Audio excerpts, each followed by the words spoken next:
Hello అండి. అసలు జ్యోత్స్నది ఎలాంటి కుట్ర లేకుండా తనెలా సీఈఓ అయింది? మరి దీప ఏమైంది? అసలు ఏం జరిగింది, ఎందుకు అనేది వీడియోలో చూద్దాం రండి. దీపని సీఈఓ చైర్లో కూర్చోబెట్టేసి తనని విష్ చేసేసి శివనారాయణ వాళ్ళందరూ అక్కడి నుంచి వెళ్ళిపోగానే అప్పుడే కార్తీక్ దీప మాట్లాడుకుంటూ ఉంటారు.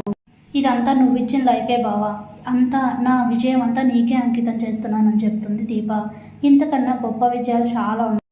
సీఈఓ అయ్యావు, ఇప్పుడు ఇక్కడి నుండి నిన్ను శివనారాయణ గారి మనవరాల స్థానంలో కూర్చోబెట్టాక అప్పుడు థ్యాంక్స్ చెప్పు. ముందు జరగాల్సినవన్నీ ఇక్కడి నుంచి జరగాలి దీప అని చెప్తే ఇదంతా కూడా పక్క నుండి వింటుంది జ్యోత్స్న. అది సరే, ఇంతకీ తప్పు చేసిన వాళ్ళకి ఎలాంటి పనిష్మెంట్ పడుతుందో చూద్దాం పదా అని చెప్పి ఇద్దరు కూడా బయటకు వస్తారు. అప్పుడే శివనారాయణ, పారిజాతం, జ్యోత్స్న, సూరజ్, దీప, కార్తీక్ నలుగురు అందరూ కూడా చోట అయితే నిల్చుంటారు. అప్పుడే ఇంతకీ నన్ను ఎందుకు ఆఫీస్కి రమ్మన్నారో చెప్పండి తాత అని అడిగితే అప్పుడే శివనారాయణ అయితే నేను జ్యోత్స్నకి ఇచ్చే పనిష్మెంట్ ఏంటనేది ఈ పేపర్లో రాశాను, ఇదేంటో చదువు అని చెప్పి కార్తీక్ ఇస్తారు. అప్పుడే కార్తీక్ కొన్ని రూల్స్ అయితే చదువుతాడు. ఇక్కడ నుండి డైలీ ఆఫీస్కి రావాలి అని చెప్తే నేనేం చేయాలి ఆఫీస్కి వచ్చి అని అడుగుతుంది. నీకు కూడా ఇప్పుడు పోస్ట్ ఉంది అని చెప్తే ఏంటది అని అడిగితే డిఏ పోస్ట్ అని చెప్తాడు. డిఏ అంటే అని అడిగేసరికి దీప అసిస్టెంట్ అని చెప్తాడు. ఒక్కసారిగా షాక్ అయిపోతుంది జ్యోత్స్న. ఏం మాట్లాడుతున్నావు, ఏంటి బాబా ఇది, నేను దీపక్ అసిస్టెంట్ ఏంటి అని అంటే, మరి దీపనే కదా మోసం చేసావు, నువ్వు దీపకే కదా సమస్య తీసుకొచ్చి పెట్టావు, తనని సీఈఓ అవ్వనివ్వకుండా నువ్వు మోసం చేయాలని చూసావు కదా, తనతో నార్మల్గా పోటీపడి గెలవలేక ఇదంతా చేసావు కదా, మరి దానికి పనిష్మెంట్ ఇదే అనమాట, నువ్వు దీపక్ అసిస్టెంట్గా వర్క్ చేయాలని చెప్తారు శివనారాయణ.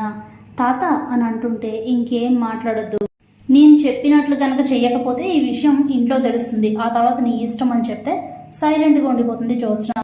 ఇక అన్నిటికీ అయితే ఒప్పుకుంటుంది. రోజు ఆఫీస్కి రావాలి, దీప ఏ వర్క్ చెప్పినా చేయాలి. అలాగని ఇందులో ఎక్కడ ఎలా అయినా దీపకి ల్యాప్టాప్ ఆపరేట్ చేయడం, ఫైల్స్ చదవడం, మెయిల్స్ చదవడం రాదని తను ఎక్కడైనా చీట్ చేయాలని చూస్తే మాత్రం పరిణామాలు చాలా తీవ్రంగా ఉంటాయని కూడా ఆ లెటర్లో అయితే రాసి ఉంటుంది. అదంతా చదివి చెప్పి జ్యోత్స్నతో అయితే సంతకం తీసుకుంటారు కార్తీక్. ఇక చాలా చాలా చాలా కోపం వస్తుంది జ్యోత్స్నకి. ఇలాంటి పరిస్థితి వచ్చింది ఏంటి అనుకుంటూ ఉంటుంది. తిక్క కుదిరింది, చిన్న మరదల తిక్క బాగా కుదిరింది అనుకుంటూ ఉంటాడు కార్తీక్. ఇక ఇదంతా అయిపోయాక శివనారాయణ ఇంటికి వెళ్ళిపోతారు అందరూ. జరిగిందంతా కాంచనకి చెప్తే కాంచన కూడా చాలా హ్యాపీగా ఫీల్ అవుద్ది. మంచి పని అయింది, దీనికి ఇలానే కావాలి అనుకుంటూ ఉంటుంది. మరోవైపు జ్యోత్స్న, పారిజాతం ఇద్దరు మాట్లాడుకుంటూ ఉంటారు.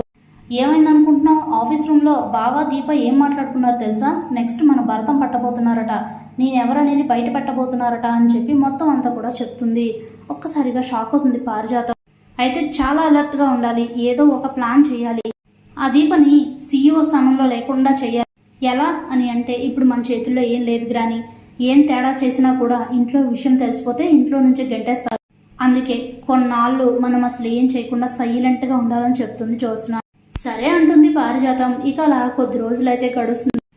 బాగానే సీఈఓ ప్లేస్లో అయితే కంటిన్యూ అవుతూ ఉంటుంది దీప. అలాగే జ్యోత్స్నకి తను చెప్పే వర్క్ అంతా కూడా చాలా చక్కగానే చేస్తూ ఉంటుంది, ఎక్కడ ఏ ప్రాబ్లం రాకూడదని. మరోవైపు సూరజ్ కూడా ఆఫీస్లోనే ఉంటాడు. జ్యోత్స్నకి చెప్పిన వర్క్ అంతా తను చేస్తుంటే మళ్ళీ రీచెక్ చేస్తూ మిగతా బ్రాంచెస్ అన్నీ కూడా చూసుకుంటూ, అలాగే తన హెల్దీ ఫుడ్ స్టాల్స్ గురించి కూడా మొత్తం అన్నీ చూసుకుంటూ తను కూడా ఆఫీస్లోనే ఉంటాడు. సడన్గా ఓ పెద్ద ప్రమాదం అయితే వస్తుంది. సూరజ్ ఆఫీస్కి బయలుదేరి వస్తూ ఉంటే బైక్ స్కిడ్ అయ్యి అయితే పడిపోతాడు. అందులో ఎవ్వరి ప్రమేయం అయితే ఉండదు. అనుకోకుండా బైక్ స్కిడ్ అయ్యి అయితే పడిపోతాడు. హాస్పిటల్లో జాయిన్ చేస్తే తలకి, చేతికి, కాలుకి కొంచెం గాయాలు అయితే అవుతాయి. ఒక 1 వీక్ రెస్ట్ కావాలని చెప్తారు డాక్టర్. లేదు సార్, ఇప్పుడు నాకు చాలా ఇంపార్టెంట్, నేను ఆఫీస్కి వెళ్ళాలని చెప్తే అలా కుదరదు, మీరు రెస్ట్ తీసుకోకపోతే మీ ప్రాణాలకే ప్రాబ్లం అవుతుంది, ఏదైనా చిన్న ప్రాబ్లం అయితే చాలా కష్టం అండి, తలకు దెబ్బ తగిలింది కదా అని చెప్తే ఇక డాక్టర్ అయితే రెస్ట్ తీసుకోమని చెప్పగానే కార్తీక్ అయితే నేను మిగతా విషయాలు చూసుకుంటాను కదా, నువ్వు రెస్ట్ తీసుకొని, నేను ఉన్నాను కదా, నేను చూసుకుంటానని చెప్పి అక్కడి నుంచి వెళ్ళిపోతాడు.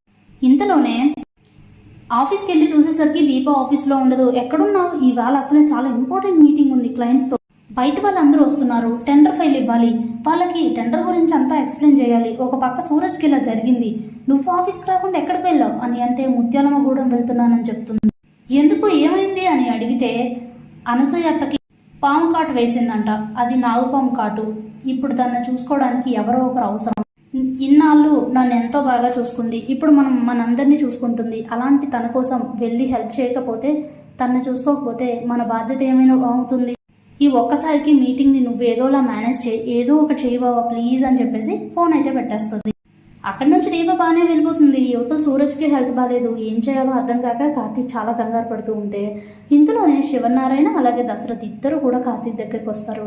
ఏంట్రా కాసేపట్లో క్లయింట్స్తో మీటింగ్ పెట్టుకుని ఇంకా సూరజ్ దీప రాలేదు, ఏమైంది అని అడిగితే జరిగింది చెప్తాడు కార్తీక్. పెద్ద షాకే తగులుద్ది తండ్రి కొడుకులు ఇద్దరికి.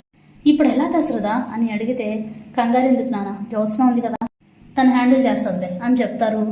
మరి అని అంటుంటే ఏం కాదు మీరు చెప్పండి అని చెప్తే జ్యోత్స్నను పిలిచి, జ్యోత్స్న ఇవాళకి నువ్వే మన జ్యోత్స్న రెస్టారెంట్స్కి సీఈఓ అని చెప్తారు. ఇవాళకా అని అడుగుతుంది జ్యోత్స్న. అవును, ప్రస్తుతానికి దీపకి అలాగే సూరజ్కి ఇద్దరికి కుదరట్లేదు, నువ్వే ఈరోజు మన కంపెనీకి సీఈఓ.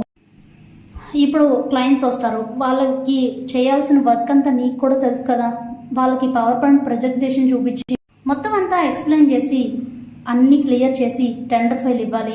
అది ఒక సీఈఓ బాధ్యత. దీప అందుబాటులో లేకపోవడం వల్ల ఇవాళకి నువ్వు టెంపరీ సీఈఓ అని చెప్తారు. అప్పుడే జ్యోత్స్న ఏంటో టెంపరీ సీఈఓ అంట, పర్మనెంట్ సీఈఓ ఎప్పుడవుతానో, ఈ దీప అనే దరిద్రం వదిలిపోతే పర్మనెంట్ సీఈఓ నేనేగా అని ఆలోచిస్తూ ఉంటుంది. ఏం చూస్తున్నావు పదా అని చెప్తే సరే అని చెప్పి ఇక వెళ్ళి మీటింగ్లో కూర్చుంటారు అందరూ.